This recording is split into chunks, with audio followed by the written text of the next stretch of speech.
विकारों में बार बार गिरने का दुर्भाग्य होता है और आदमी पश्चाताप करता है। उसमें कोई व्रत ले ले कि बस अब इतने दिन तक हम विकारी जीवन में नहीं गिरेंगे। वेद का मंत्र है, व्रतेन दीक्षाम आपनोति। व्रत से आपके जीवन में दृढ़ता आती। कोई भी महान व्यक्तित्व के धनी के जीवन में कोई न कोई नियम व्रत होगा। अगर नियम व्रत नहीं है तो उसका आपका महान सत्व विकसित होने में संभावनाएं कम हो जाती है। गांधी जी ने ब्रह्मचर्य व्रत लिया। उस समय बोलते थे कि मेरे को लगा कि यह संभव है, पालना कठिन है, लेकिन अब 56 साल की मेरी उम्र में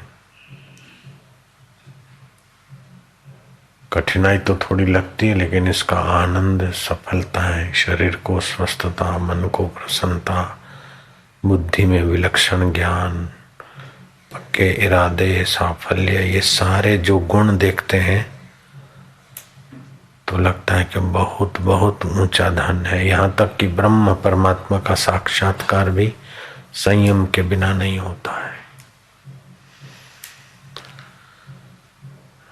संसार भोग में शरीर का सार तत्व जो है वीर्य, ओज और मज्जा, काम विकार में, चाहे सपन दोष में, चाहे हस्त मैथुन में, ये 3 महान चीजों का नाश होता है। ओज, मज्जा, वीर्य। सर्वांगासन करके श्वास बाहर निकाल दे और योनि सकोड़ ले और योनि के धक्के मारे कि मेरा वीर्य ओज के तरफ, मज्जा के तरफ, सफलता की तरफ बढ़ रहा है। 5 मिनट प्राणायाम, ये सर्वांगासन शरीर में मजबूती और लचीलापन लाएगा। फिर मन में विकारी नजर से देखने की जो आदत है ना, वो बहुत नुकसान करती है। उस समय भगवान को, देवी को, देवता को, अपनी माँ को याद कर ले।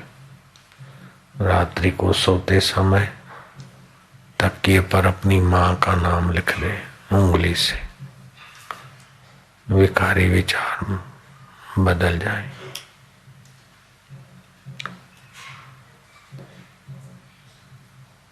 फिर थोड़ा भजन भी बड़ी बरकत देगा। रामकृष्ण से किसी ने पूछा कि आस्तिक लोग हैं, तामसी भक्ति वाले हैं, राजसी भक्ति वाले, लेकिन सात्विक भक्ति वाले भी करोड़ों लोग हैं, फिर भी उनको ईश्वर प्राप्ति नहीं होती और आपको कैसे हो जाती? तो रामकृष्ण ने कहा कि भाई,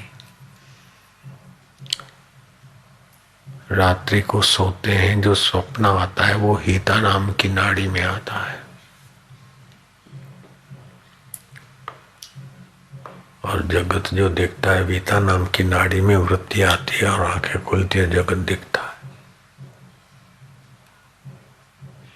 और सुषुप्ति, हृदय में चित्त वृत्ति तमस में लीन होती तो नींद आती। ये तीनों अवस्था आती जाती बदलती, इसी में जीव बेचारा खप जाता है। लेकिन ये 3 अवस्था, जागृत अवस्था कल आई, वो अभी नहीं है, लेकिन उसको देखने वाला भी है। ऐसा कल हुआ था, परसों ऐसा हुआ था। स्वप्न आया, उसको जानने वाला है, उनसे न्यारा। गहरी नींद आई, कुछ नहीं देखा, आनंद से सो गए थे, तो न देखने को भी जानता और देखने को भी जानता है। वो आत्मा जो ब्रह्म परमात्मा है, वो ब्रह्मचर्य का संयम करने से ब्रह्म नाड़ी खुलती,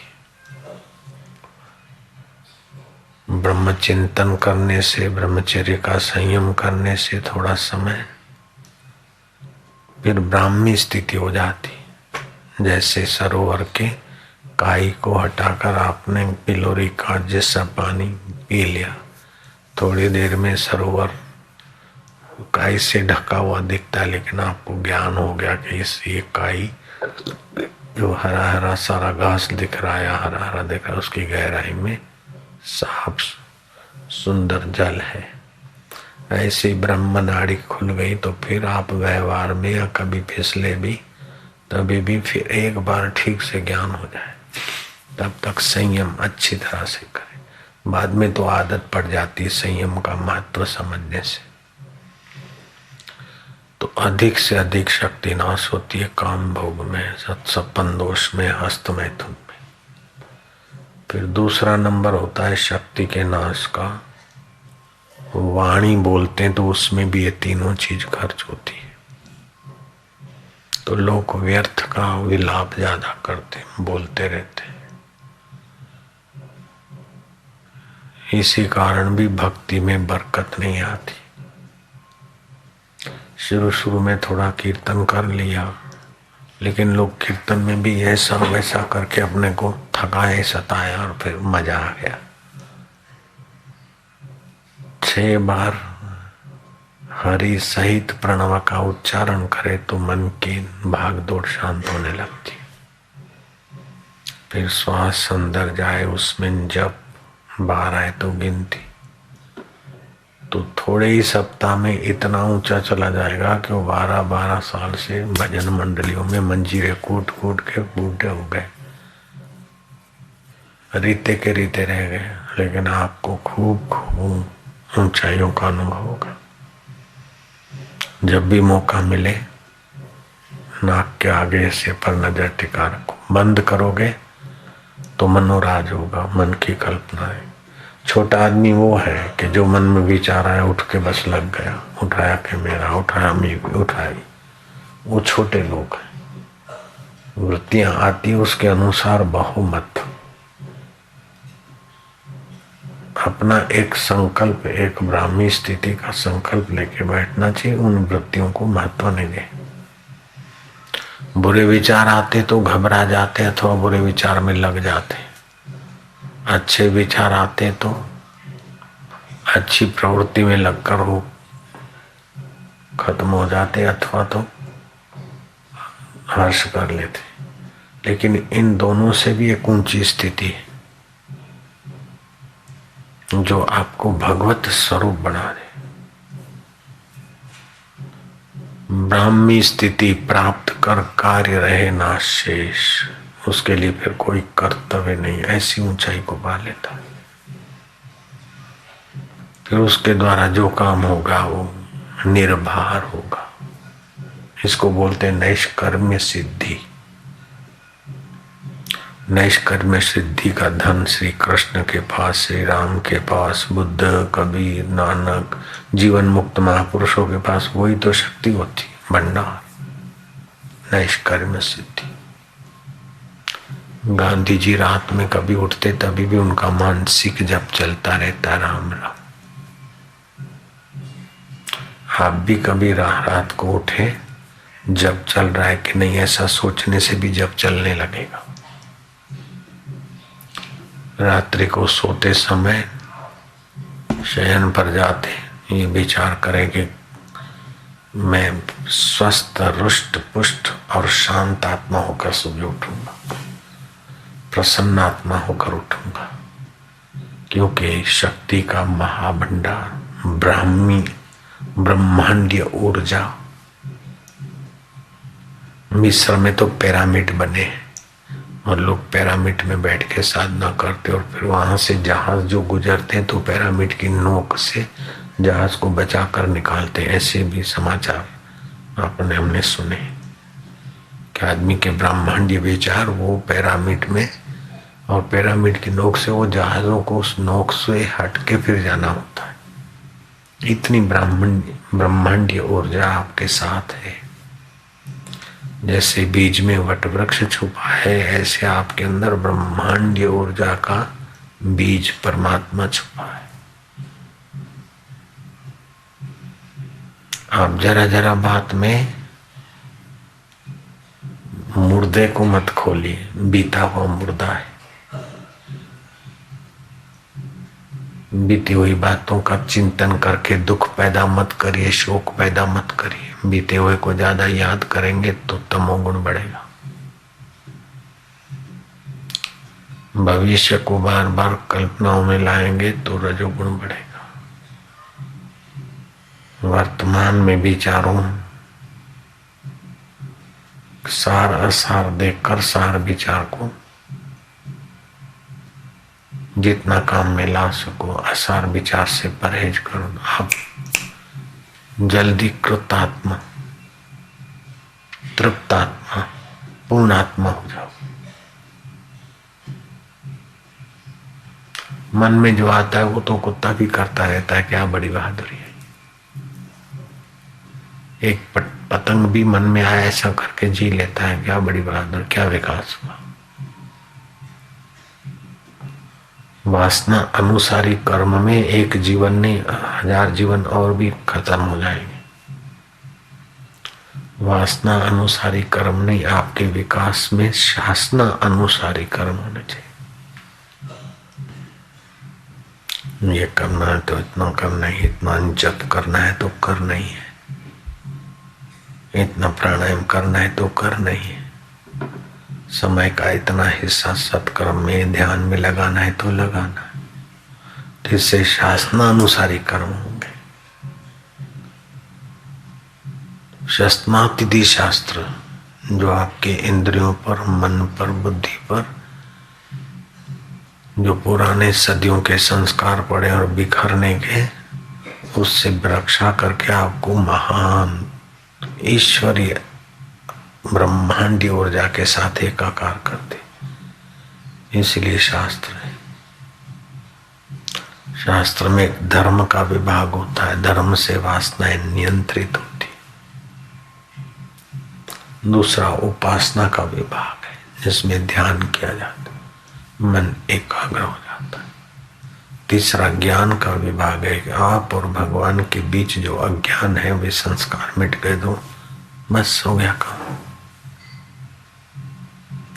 ये काम करने के लिए ही मनुष्य जीवन मिला है।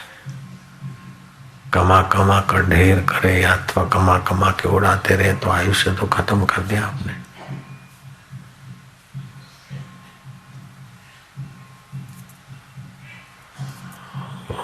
ये किया वो किया, जरा नाम के लिए क्या, तो शरीर पर जो नाम रखा है उसी का नाम हुआ। आपको क्या मिला? नाम का नाम हुआ, आपको क्या मिला? शरीर को आराम मिला तो आप विलास में टाइम बर्बाद किया और आपको क्या मिला? न शरीर के आराम में उलझो, न शरीर को ज्यादा सताओ। शरीर का उपयोग कर लो, मन का उपयोग कर लो। मन के साथ उलझो नहीं और मन के साथ भिड़ो भी नहीं। बुद्धि लाल्यते पाल्यते बालवतम मना हो। मन को ऐसे चलाओ जैसे बच्चे को पटाया जाता है।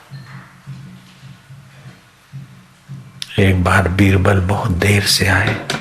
अकबर ने कहा ये आने का वक्त है। कौन से काम में रुक गए थे? बोले आज बच्चे रूठ गए थे, उनको जरा बच्चे रूठ गए थे। बच्चे को जरा लालन पालन में थोड़ा टाइम ज्यादा दे दिया हमने। बोले बच्चों को चुप कराना लालन पालन में क्यों ऐसा कर? बोले राजा साहब बच्चों को पटाना कोई आसान बात नहीं। बोले क्या आसान बात नहीं? बोले जहां बना मैं आपका बालक हूं, आप बन जाइए थोड़ी देर के लिए अब्बाजान, और मैं रूठता हूं और आप मुझे पटाइए। बोले अच्छा चलो हो जाए खेल। बोले बेटे क्या है क्या? अरे बता तो सही। अरे क्या चाहिए जल्दी बोल, क्या चाहिए बेटे? अब रुबाब से बोले तो बेटा बोलेगा कैसे? तो अकबर को लगा कि अब फौसलाना पड़ेगा। अच्छा बेटे बोलो क्या चाहिए, क्या चाहिए? बोले मेरे को हाथी चाहिए। अरे जाओ हाथी ले आओ। हाथी ला के खड़ा कर दिया। बोले मेरे को देग चाहिए पिताजी, देग। बोले देग उठा के ले आओ भंडार से। और बोले बेटे बस, बोले देग में हाथी डाल दो।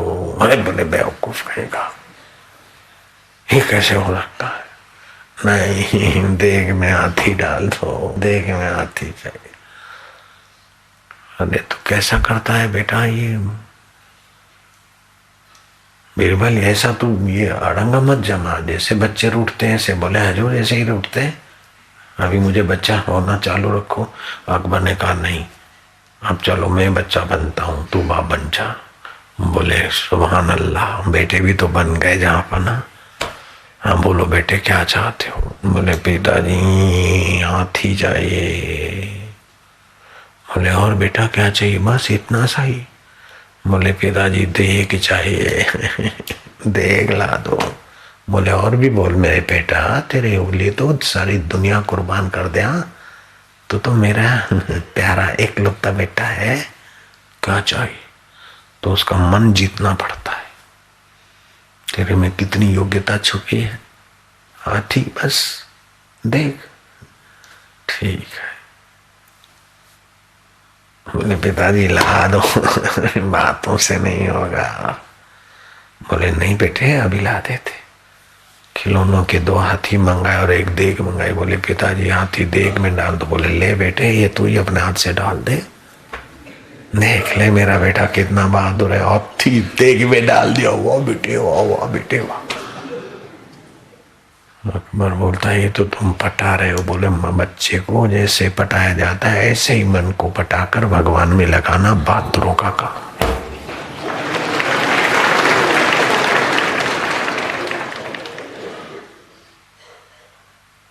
इस मेरे को फलानी जगह लंबे सारा नथों मिले, ऐसा नहीं होता, मैं ऐसा करूं तो एक जिंदगी नहीं करोड़ों जिंदगी बीत जाएगी। औचित्य क्या है? आपका लक्ष्य ईश्वर प्राप्ति रखो, और उसमें सहायक क्या है, विनाशक क्या है?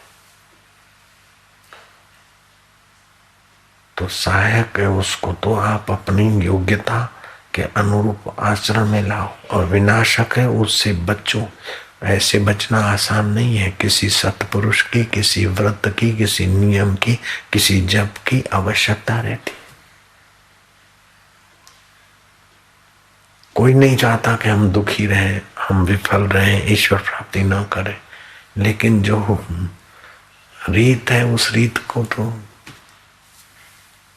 लापरवाही से देखते ही नहीं, मानते ही नहीं।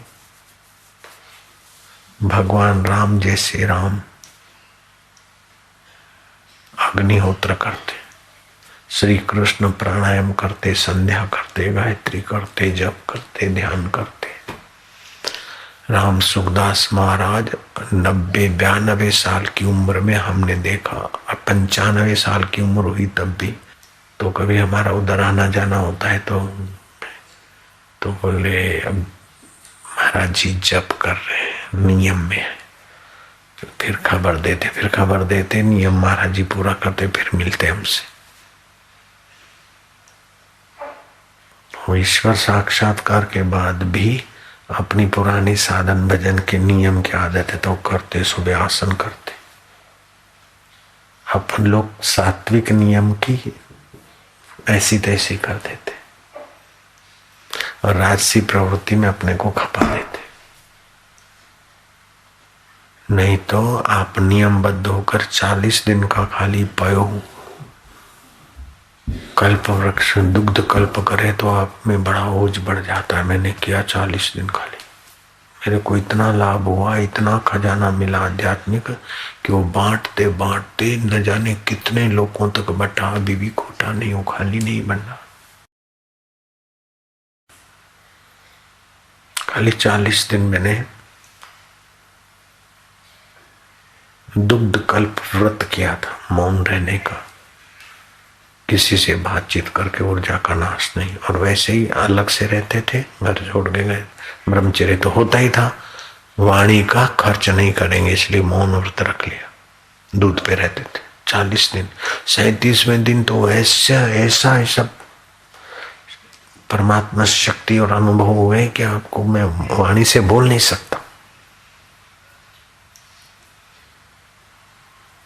अनुष्ठान के दिनों में वाणी का व्यय नहीं हो, नीच कर्मों का त्याग हो और नियम से जप हो, ध्यान हो, शास्त्र अवलोकन। बस तुम्हारे 25,000 क्या है, 50,000 क्या है, 50 लाख क्या है, तुम्हारा जीवन उससे भी ज्यादा कीमती।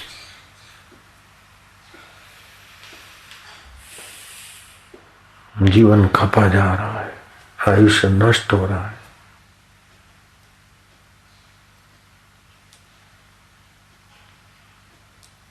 पाने जैसा जो परम पद है वो आसान भी है, और उसके बाद तुम्हारे संसार व्यवहार सब सुंदर हो जाएगा। मुझे क्या घाटा, मैंने अनुष्ठान किए या साधना की तो मुझे कौन सी चीज की कमी पड़ी।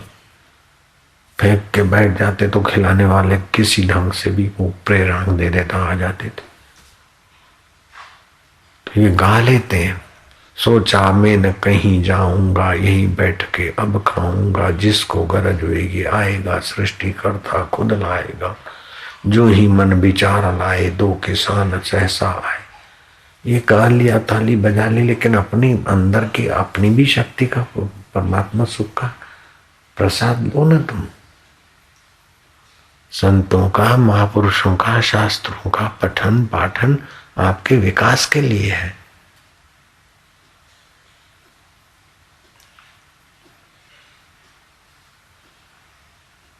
जैसे 10 प्राणायाम का नियम ले लिया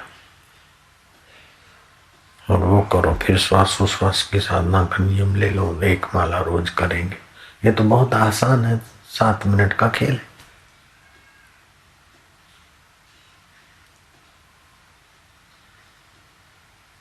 एक 108 बार जब हो जाएगा 7 मिनट, फिर बाद में तो फिर तो वो अभ्यास बढ़ जाए तो रात को सोते समय कर दो, 6 घंटे रात के नींद के भी आपकी साधना हो जाएगी, और 6 महीने 12 महीने जैसी आपकी तीव्रता ईश्वर प्राप्ति हो जाएगी।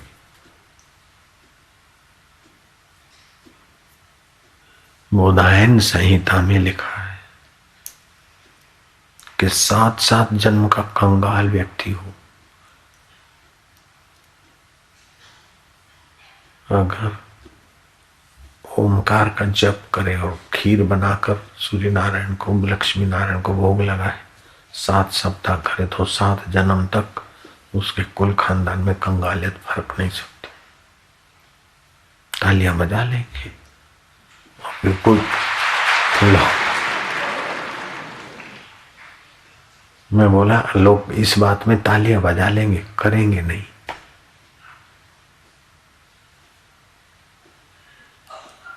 तालियां बजाने से क्या हो जाता है?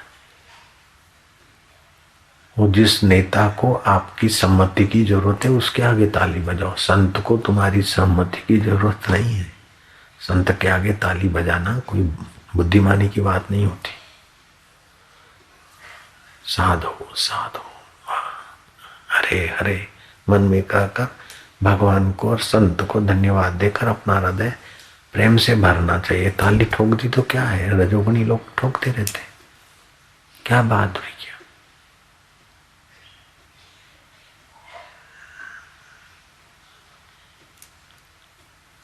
बहादुरी तो यह है कि आदि भौतिक को आप आध्यात्मिक बनाइए। आध्यात्मिकता को आपने आदि भौतिक बना दिया तो आप में और बच्चे बनने में कोई फर्क नहीं। जैसे जौ तेल लकड़ी ये सब है आदि भौतिक, और आप यज्ञ कर रहे हैं ईश्वर प्रीति के लिए तो आध्यात्मिक हो गया। माला है आदि भौतिक, हाथ और शरीर है आदि भौतिक, और आप भगवान का जप कर रहे हैं भगवत प्राप्ति के लिए तो इसका हो गया आध्यात्मिक कर। लेकिन भगवान का नाम तो आध्यात्मिक है। आप वो नाम लेकर संसार की कुछ चीज चाहते तो आपने आध्यात्मिकता को आदि भौतिक में खर्च किया।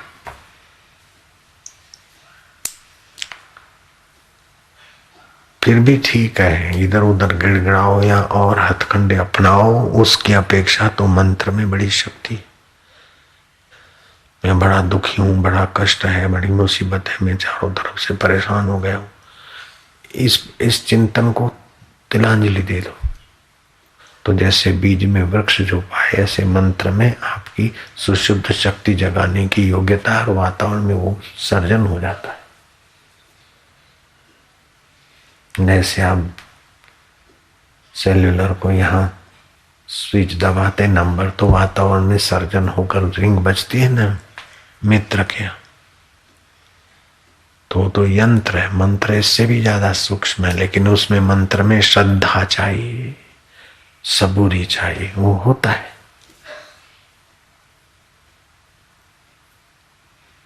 मंत्र जाप मम दृढ़ विश्वासा पंचम भक्ति वेद प्रकाश। और मंत्र करते हैं, विश्वास भी रखते हैं, लेकिन फिर क्या पता होगा कि नहीं, अथवा फिर धैर्य होने को छोड़ देंगे। एक विदेश की घटित घटना है, किसी आदमी ने खदान ली और उसमें से बहुत कुछ निकलेगा, तांबा निकलेगा, एल्यूमिनियम निकलेगा, सिल्वर निकल सकता है। उसने पैसे लगाए, लेकिन पैसे खपते गए और आदमी का धैर्य टूट गया और बेच दी खदान।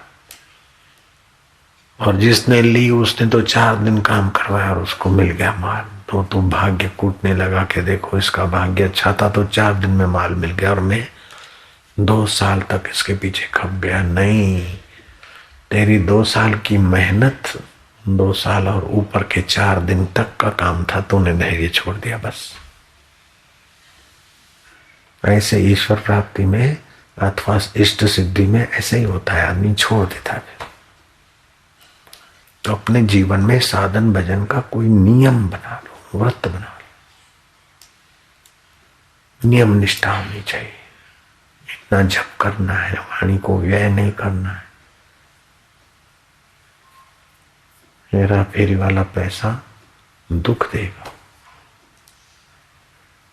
बहुत पीड़ा देगा, और प्रारब्ध में होगा वो तो खिंच के आ जाएगा।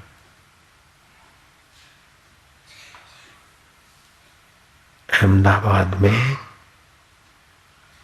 पालड़ी इलाका है, वहां एक कार्यपालक इंजीनियर रहता था, कहीं उसकी सर्विस रही होगी। एक आदमी 100 की 10 नोट लेकर उसको देने आया कवर में कि साहब आप जरा हमारा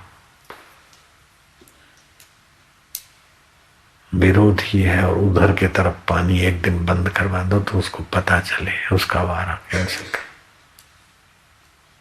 तो उसने बोला इसका मतलब है कि 1000 रुपया मुझे मिलने वाले, अब मैं पाप करके लूं चाहे ऐसी धीरज रखूं, मैं नहीं लेता। घटित घटना है।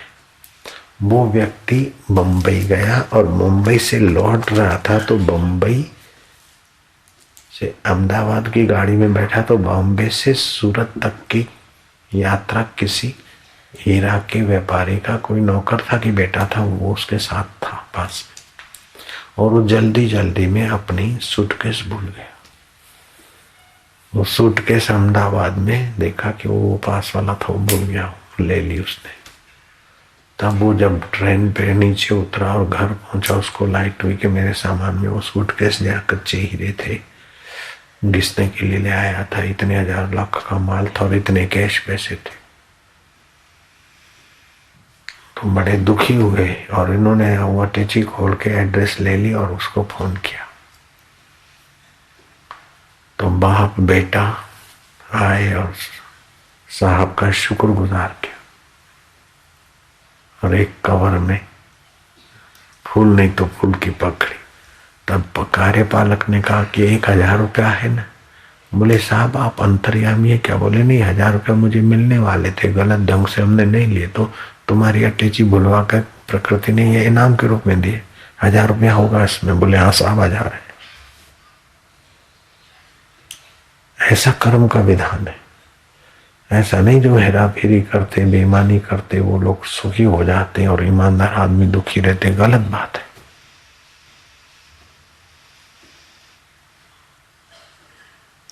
कूड़ कपट बेईमानी इधर उधर करके जो सुखी होना चाहते हैं उनकी तो अपनी योग्यता नाश होती। मुर्दे को प्रभु देता है कपड़ा लकड़ा आग, जिंदा नर चिंता करे तिसके बड़े अभाग। काहे को अपना हृदय खराब करना, काहे को अपना व्यवहार अशुद्ध करना, मन अशुद्ध करना। अकेले आए अकेले जाना है तो कभी अकेले में भी बैठिए और सोचिए आखिर कब तक ये धन, कब तक पत्नी, कब तक शरीर, कब तक। युधिष्ठिर को पता चला कि अब समय बीत गया तो राज हमको छोड़े, इसके पहले राज छोड़ के युधिष्ठिर चल दिए। एक ही दिन में दोनों राज्य अभिषेक करके युधिष्ठिर चल दिए। त्याग का बल होना चाहिए जीवन। संग्रह कब तक, नौकरी कब तक, संसार में खींचे बह जाना कब तक। हमने कोई ज्यादा बहादुरी क्या कि गुरु के वचन को बस पकड़ रखा। मन में आता था एक दिन भी ना रहे, लेकिन गुरुजी ने कहा वहीं रहो। रात को कुत्ते भौंकते, दिन में झोपड़पट्टी वाले छोरे कमरे के बाहर गालियां लिख के जाते। कुत्ते भौंकते तो आकाश में चले गए और आकाश गालियां लिख गए तो तुम्हारा क्या जाता, वहीं रहो। एक दिन, 2 दिन नहीं, 7 साल।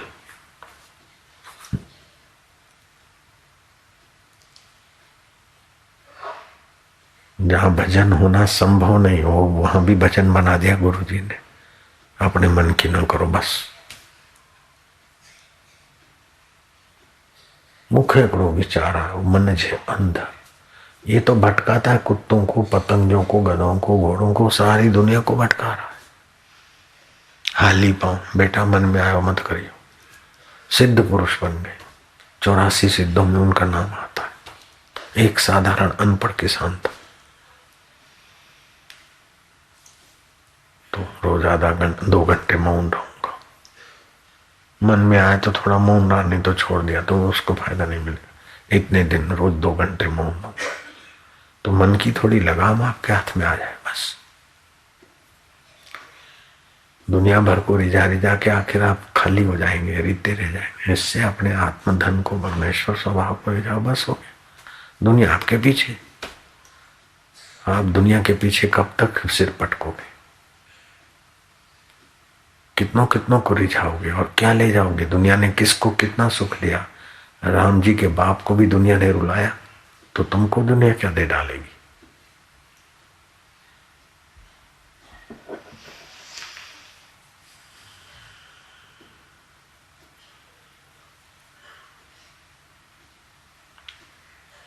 अभ्यास और वैराग 2 साधन है ईश्वर प्राप्ति के। ईश्वर प्राप्ति का जप, ध्यान, अभ्यास और संसार के फिसलने से बचने के लिए वैराग। बस जानते हैं, भाषण कर देते हैं, दूसरों को बोल देते हैं, पंडित और मसालची दोनों सूझे नाई, औरों को उजाला करे आप अंधेरे माई। कई कथाकार वही करते हैं, आप ये करिए ठाकुर जी मिल जाएंगे, ये करिए वो न। लेकिन भाई साहब आपका नहीं, पहले आप पा लीजिए, बाद में उपदेशक बनिए। नहीं तो ये खतरे से खाली नहीं उपदेशक बनना। गुरु बनना अभिश्राप है। कोई दुर्भाग्य है वो गुरु बने। ईश्वर प्राप्ति के पहले गुरु बनना समझो उसका बड़ा भारी दुर्भाग्य है।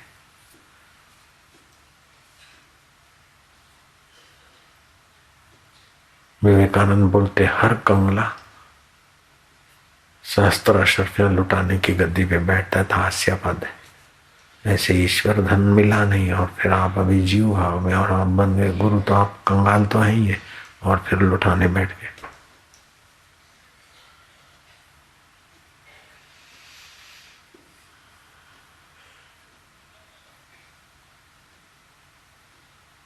अपने मन के गुरु बनिए। दत्तात्रेय जी बने थे ना, 24 गुरु बना लिए थे। कितने महापुरुष। अभी भी दत्तात्रेय जी की कृपा से जितने लोगों का भला होता है उतना कथाकारों की कृपा से नहीं होता। सीधी बात है। इसलिए कथाकार बुरे हैं ये उद्देश्य नहीं, लेकिन कथाकारों को भी अपना खजाना, परमेश्वरी खजाना पा लेना चाहिए।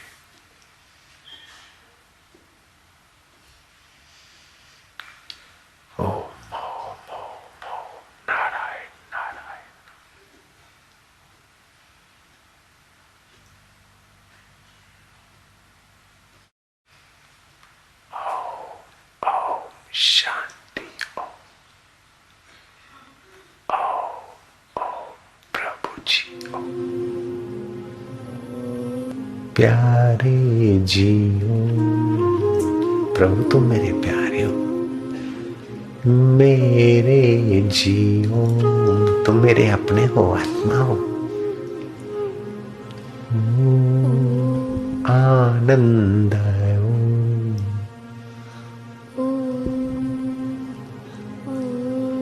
माधुर्य,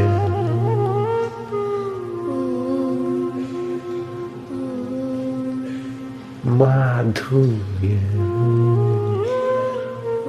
हृदय मधुर परमात्मा के सुख से, परमात्मा के प्रेम से तदाकार होता जा रहा है। उसे दुलार करते हुए बोलना है, भजताम प्रीतिपूर्वक, प्रीतिपूर्वक उसका भजन करते खोते जाओ। कब तक संसार को देखोगे, सुनोगे, पकड़ोगे? जिससे देखा, सुना और पकड़ा जाता है, उस परमात्मा में अपने अहम को, अपने मैं को मिलाते जा भैया। फिर तुम्हारे पैर ठीक जगह पे पड़ेंगे। ओम ओम आनंद, ओम ओम ओम शांति, ओम ओम हरि ओम,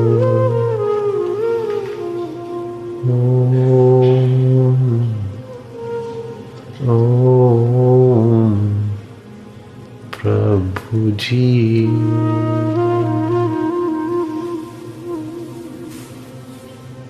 प्यारे जीओ, डूबते जा। होठों में बोलते बोलते फिर कंठ में, फिर कंठ की यात्रा हृदय में आई कि बस रस शुरू हो जाएगा। उसके प्रभाव का प्रसाद कि एक आध बूंद भी मिल गई तो मन को आदत पड़ जाएगी मंगलमय। ध्यान नहीं करना है, प्यार करना है, प्रीतिपूर्वक उसके नाम का सुमरण करना है। 84 नाड़ियों में, 26 उपतकाओं में और मन और बुद्धि में उसका आभा मंडल बनता है।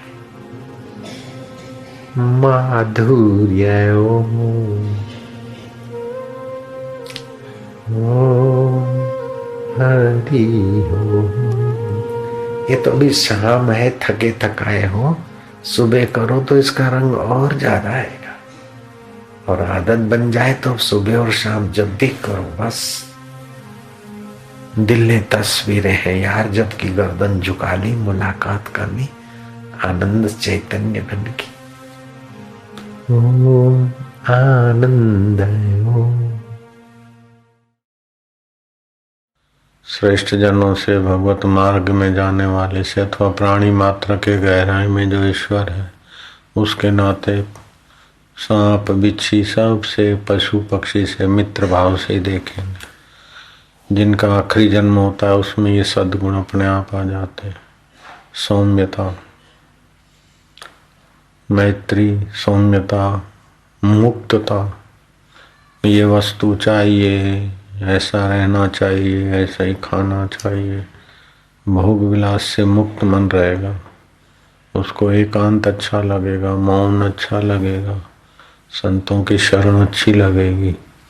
भीड़ भड़ाका और सैर सपाटे में मन उबेगा तो समझो भगवान की कृपा हो रही है।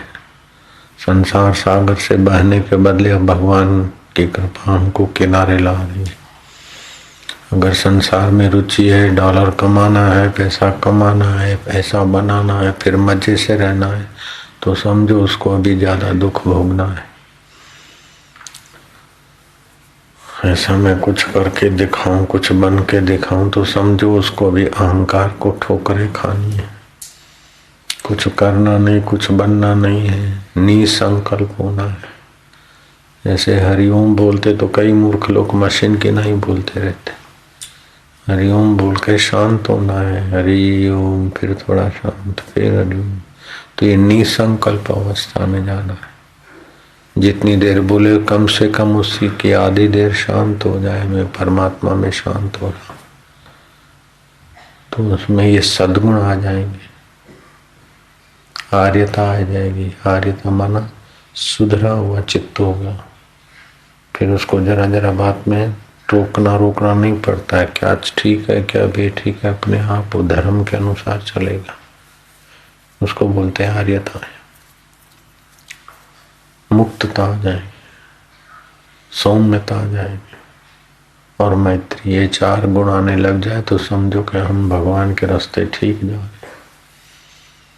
अगर छल कपट है, क्रूरता है, किसी का बिगाड़ने का है, या इधर की बात उधर करने का है, धोखाधड़ी है, कपट है, तो अभी आर्यता नहीं आई। क्रूरता है तो अभी सौम्यता नहीं आई। हृदय सौम्य कब हुआ कि किसी के लिए मन में नफरत नहीं, द्वेष नहीं। सौम्यता, आर्यता, मुक्तता,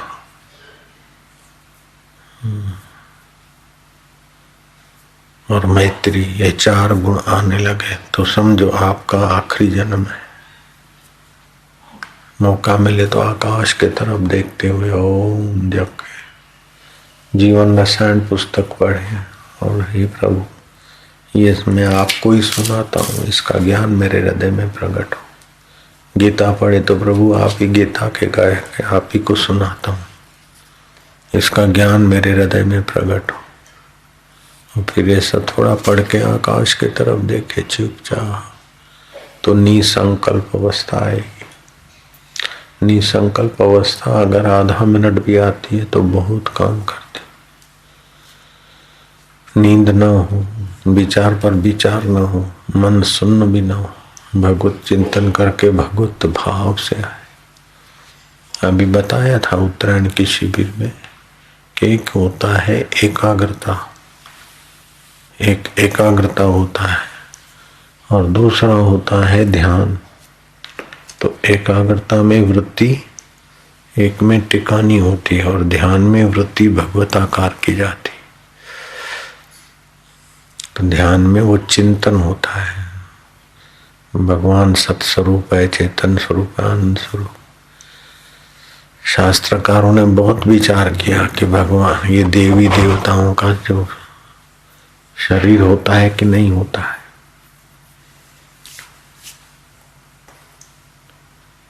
तो जैमिनी ऋषि ने और दूसरों ने बड़ी व्याख्या की, बड़े अध्ययन किया और निर्णय हुआ शास्त्रों में कि देवता का शरीर नहीं होता है। आप जिस देवता की भावना करते हैं तो फिर आपका ही वो चैतन्य सर्वव्यापक सर्वसमर्थ उसी देवता का रूप लेकर प्रकट हो जाता। देवता कहीं बाहर से नहीं आता, देवता का शरीर नहीं होता है। लेकिन आप देवता का ध्यान करेंगे तो शरीर के बिना कहीं मन लगेगा नहीं। तो आप शरीर में, इसलिए शरीर वाले देवता की पूजा करते करते एकाग्रता और भाव लाएंगे तो फिर वही आत्मदेव उस रूप में हो जाए। जैसे सपने में गाड़ी मोटर ये सब नहीं होते हैं, लेकिन जिसको दिख रहे हैं उसको उस वक्त सच्चा है, पास में बैठे हुए को कुछ नहीं दिखेगा। ऐसे भावना के बल से वहां निद्रा के दोष से दिखता है, यहाँ भावना के बल से वो देवता वरदान देने को आ जाएंगे। वरुण, कुबेर, इंद्र, सब ये आत्मदेव की अथाह शक्ति है। तो निसंकल्प होने से उस आत्मदेव में सीधा जाएगा। बहुत ऊंची बात है। जो लोग संसार की बातें सुनते करते उसी में खपते, उनके वश का नहीं है ये। वो तो जन्मे मरे दुखी सुखी होके खप जाते। वो अपने जीवन की वैल्यू ही नहीं समझते कि जीवन कितना ऊंचा है, कितना महत्वपूर्ण है और कितनी ऊंची सत्ता के साथ हम एकाकार ईश्वर के साथ हो सकते हैं। निगुणों को पता नहीं, वो संसार की बातों में, संसार की इच्छाओं में, संसार के वासनाओं में ही अपने को खपा देते। क्या करना, कितना खपे खपे, आखिर क्या? 2 रोटी खानी है और सब छोड़ के मरना है। ये खपे तो जो अंदर बैठा है परमेश्वर, अंदर इसीलिए बोलते हैं कि अंदर अनुभव होता है, बाकी है तो सर्वत्र। जैसे सर्वत्र आप हैं, लेकिन अनुभव तो जीव से ही होता है, मीठी वस्तु का, खट्टी वस्तु का। सर्वत्र आप है, लेकिन सुगंध का अनुभव तो नाक से ही होता है। ऐसे ही हृदय में ही अनुभव होता है, इसलिए बोलते हैं भगवान भीतर है। बाकी ऐसा नहीं कि भीतर कोई लड्डू में, गिलास के गिलास में लड्डू, बोले गिलास में तो लड्डू हो सकता है, लड्डू में गिलास नहीं होगा। तो हृदय में भगवान, तो हृदय बड़ा हुआ, भगवान छोटा हुआ। अंगुष्ठ मात्र पुरुष, अंगुष्ठ मात्र, तो इतना छोटा सा भगवान क्या कर लेंगे? बोले भगवान तो व्यापक है, लेकिन हृदय अंगुष्ठ मात्र है, उसमें उसकी अनुभूति होती है। जैसे नाक की इंद्री एकदम सूक्ष्म है, नाक तो है लेकिन उसकी इंद्री, कान है उसकी इंद्री, तन्मात्रा खराब हो जाए तो सुनाई नहीं पड़ती। तो आँख नेत्रेंद्री नहीं है, तो गोलक है, नेत्रेंद्री सूक्ष्म है। ऐसे कान, ये कान नहीं सुनते, कान में कान इंद्री है सूक्ष्म। ऐसे ये डॉक्टरों को जो हृदय दिखता है वो हृदय तो पंपिंग स्टेशन है, हाँ वो नहीं है। तो शुद्ध चैतन्य का जो हृदय आकाश है, डॉक्टर चीर फाड़ के देख लें तो आपका किससे प्रेम है, किससे नफरत है, कितना पैसा है, वो हृदय में नहीं देखेगा, लेकिन आपके हृदय में भी है सब। तो सब विज्ञान से नहीं दिखता है, कुछ योग विज्ञान से दिखता है, और सबका सार आत्मज्ञान से दिखता है। इसलिए आत्मज्ञानी गुरु की बहुत बहुत बड़ी भारी कृपा है। धन कमाना है तो कितने ही व्यक्तियों की खुशामद, कितनी मेहनत करो, फिर नाक को सुख दो, जीभ को सुख दो, काम विकार के सुख में अपने को कमजोर करो। ये संसार का सुख यह है कि धोखे में ही अपने को खपा दो। इससे भक्ति भाव का सुख ऊंचा है। आप नासाग्र दृष्टि करके ध्यान करो तो ऐसी सुगंध आए कि दुनिया की सुगंध कुछ नहीं। ऐसे जीव तालू में लगा के ध्यान करे तो ऐसा रस आए कि दुनिया के सारे पदार्थ फीके हो जाए। ऊपर करो तो आपको ऐसे ऐसे देवी देवता सिद्धों के दर्शन हो जाए कि काम बेकार का आकर्षण कुछ भी नहीं। लेकिन इसमें भी एक करो, वहां करो, फिर वो हुआ, फिर वह चला गया। जैसे खाया, भोजन किया, घूमा, फिर मौका चला गया, ऐसे है। लेकिन आत्मज्ञान में एक बार पा लिया तो बस हो गई। अच्छा, तो जब बच्चा देखता है खिलौने को तो उसकी आंख, खिलौना और उसका अंतर्करण का चैतन्य की वृत्ति एक होती है, उसको खिलौने में मजा आया। लेकिन ज्ञानी समझेगा कि आंख एक साधन है, खिलौना एक साधन है, लेकिन जो मजा है वो आत्मा का है।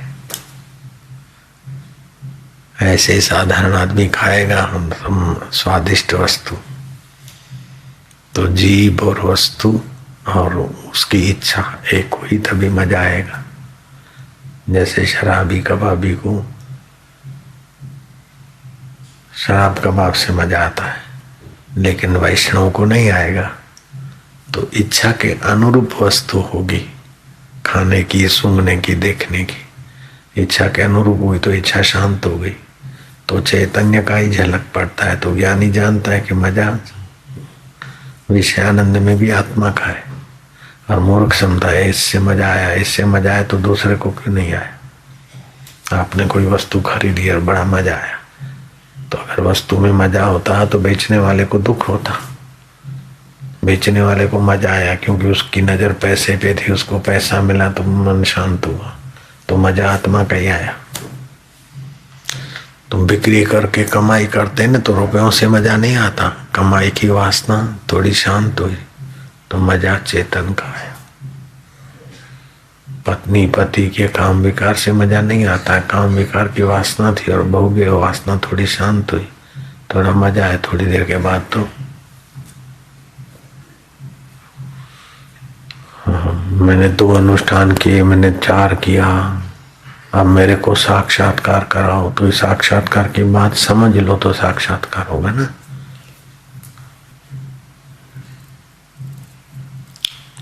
तो ये सब मान्यता का मजा है, मजा जहां से आता है उसका ज्ञान नहीं।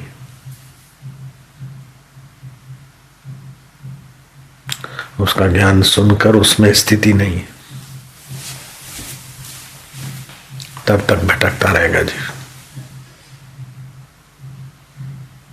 ज्ञान हो गए तो चुपचाप बैठेंगे, तभी भी महापुरुष उस ईश्वर में एकाकार हो जाए। फिर उनके सामने आप चुप बैठे रहो, खाली हो आनंद आनंद, तो बस आपको भी वही असली मजा आने लगे।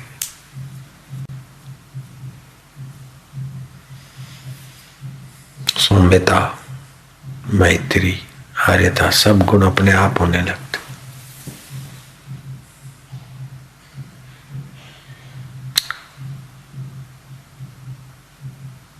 ईश्वर से, हम आत्मा से संसार की चीज चाहते हैं तो समझो अपने को खिलौनों में ही बहलाना चाहते। ईश्वर महात्मा से और असली चीज चाहते तो आप बस करते, मेरे को ये अनुभव हुआ, ये अनुभव, मेरे को कोई अनुभव नहीं हुआ। कोई अनुभव नहीं हुआ तो अनुभव करना कौन चाहता है।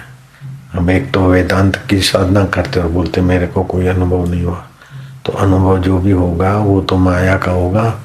अब तुम तो माया से पार होना चाहते और अनुभव करना चाहते माया का, तो ये सत्संग के द्वारा ही शंकाएं समाधान होगा और चित्त शांत हो जाएगा परमात्मा। मेरे को अनुभव नहीं होता तो जिसको अनुभव नहीं होता उसको खोजो। किसको अनुभव नहीं होता? कौन अनुभव करना चाहता है? जो अनुभव करना चाहता है उसको खोजो। बस उसको खोजो, तड़प बढ़ा दो। तड़प बढ़ाने का मतलब ये नहीं कि मेरा खून पीना हो, कि वह अनुभव नहीं होता, मेरे को साक्षात्कार कराओ, मेरे को साक्षात्कार करो। ऐसे लोग, खून पीने वाले लोग, वो नहीं होता। अपनी अंदर अंदर तड़प होती। हमने कभी गुरु जी को तंग नहीं किया। हमारे गुरु जी को हमने कभी ये नहीं कहा कि आप मेरे को अनुभव कराइए, कुछ कृपा करिए, नहीं करिए। वो तो सब जानते हैं। हम देखते थे तड़प है तो फिर जरा प्रसाद दे देते थे, आनंद आनंद आता। जरा दृष्टि डाल देते तो ये आनंद आनंद हो जाता था। कोई अनुभव नहीं होता तो बार बार कैसे आते? रूप नारायण, अनुभव नहीं होता तो बार बार क्यों आते? कैसे आते? ऐसी कोई चीज है जो तुमको खींच लाती है? इतने बुढ़े आदमी, इतनी डिग्रियों के बंडल वाले साहब, ये भी तो एक अनुभव है ना। अपनी मकान बंगला ये वो टीप टाप सब छोड़कर इधर आके पड़े हो, तो ये अनुभव नहीं है कि कुछ अच्छा लगता है। कुछ सार चीज इधर है, वहां असार है। और अनुभव जो भी होंगे माया में होंगे, संसार के होंगे। अनुभव जिसको होता है वो कौन है? उसको खोजो तो साक्षात्कार।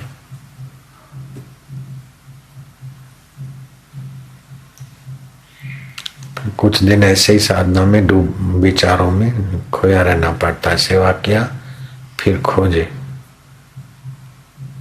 सेवा में तत्परता है और स्वार्थ नहीं है, द्वेष नहीं है, राग नहीं है, तो कर्म योग बन जाएगा।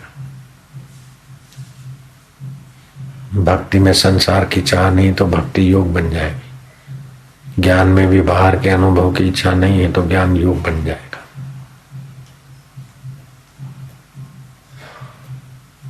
मेरे को अनुभव हो, मेरे को अनुभव, तो मैं कौन हूं? खोजो। जितना गहराई से अंदर खोजते जाओगे उतना ही खोते जाओगे, और जिसको खोजते हो वही होते जाओगे। देवताओं का शरीर नहीं होता फिर भी होता है।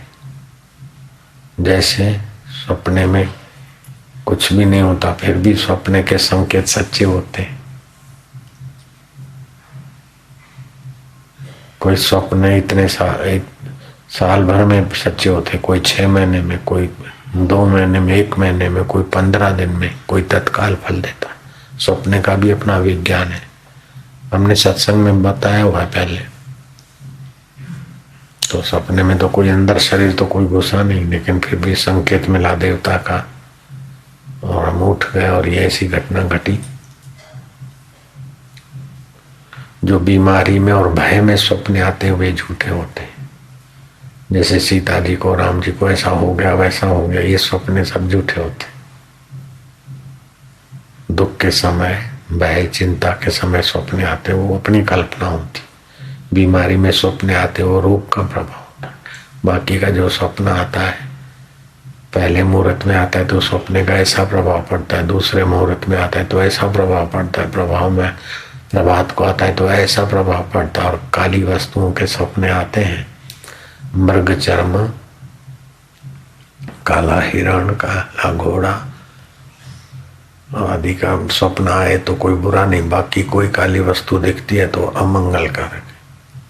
ऐसे ये हड्डियां हैं सफेद या और कोई 2-4 अपवित्र चीजें हैं, वे छोड़ के बाकी सारी की सारी सफेद चीजों का स्वप्न आता है तो मंगलकारी।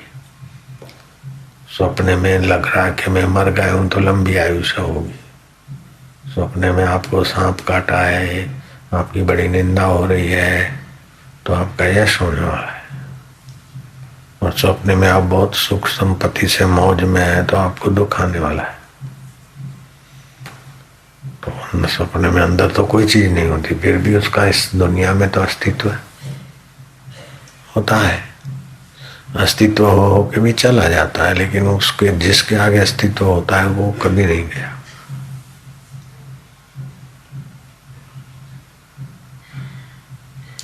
जो भी अनुभव आए आज तक के,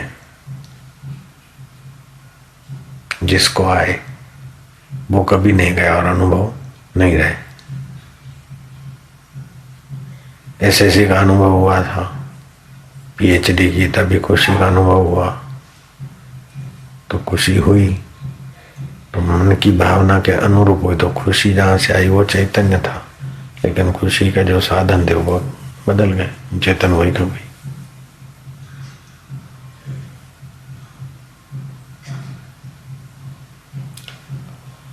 अगर ईमानदारी से जिए तो 50 साल होने के पहले पहले संसार फीका लगेगा और ईश्वर प्राप्ति के लिए आदमी छलांग मारेगा। अगर आप बेईमानी से जिए हैं तो 50 साल भी बीत जाए और गुरु भी बोले भाई अब संकेत लो, तब भी आपका मन नहीं करेगा, संसार में पचते रहेंगे।